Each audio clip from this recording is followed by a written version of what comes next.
اسم؟ علی چی؟ شغل؟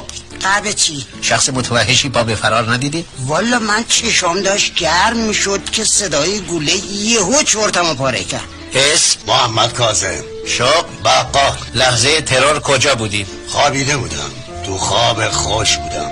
اسم؟ بوس هاشم. موقع سوء قصد به چه کار بودی؟ یاد یار، خواب خوش. اسم؟ محمود رضا. وقتی به جانب اسماعیل خان تیراندازی شد چه میکردیم؟ چرت میزدم که یهو سرم سنگی شد. اسم؟ نعمت الله.